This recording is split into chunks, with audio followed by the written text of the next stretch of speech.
Have you ever wondered how your inner critic knows just what to say to you? How does it know exactly what will bring maximum impact at just the right time? How does it always know precisely what buttons to push? If you still think that you're alone in how you feel, or that feelings of fear, doubt, shame, and judgment are unusual, let me reassure you that they are experienced by every single one of us. There are, however, specifics that are personal to each of us. This is because each of our own individual egos has been programmed by the people around us. So although our ego has the universal role of keeping us safe and alive, what that means explicitly to each one of us can be different. The nuances and specific wordings that your ego will use, how it knows just what to say to you for maximum impact at exactly the right time, is uniquely designed for the mind in which it resides.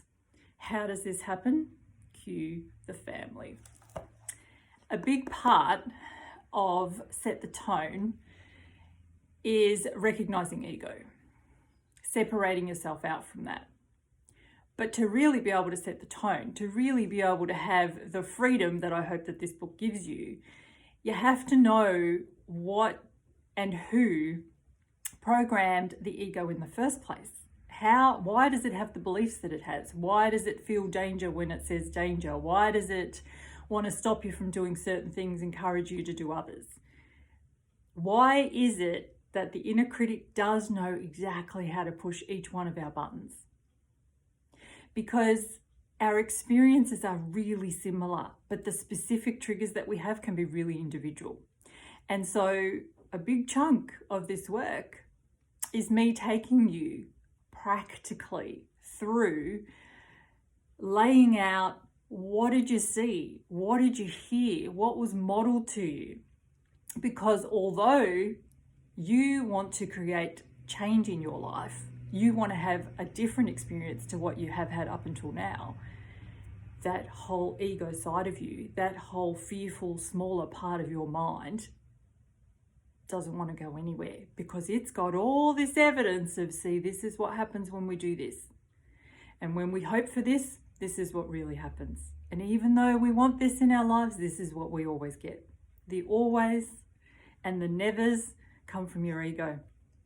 And until you know what's in your filing cabinets, your mental filing cabinets, what's been stored away through all those years, all the evidence, all the beliefs, you can't really change your mind, because you're running on other people's programs, you're running on the past, you're trying to create a different now, a different future with all this evidence from the past coming along.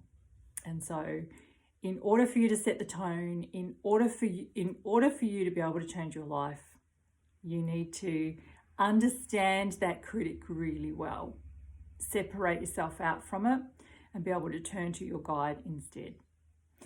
If you haven't yet got the book, I hope you do. It is available from anywhere where you buy your books online. If you have read it, I would love to know what you thought. I'd love to know how it speaks to you. I'd love to know how it's helping you change your life. Much love.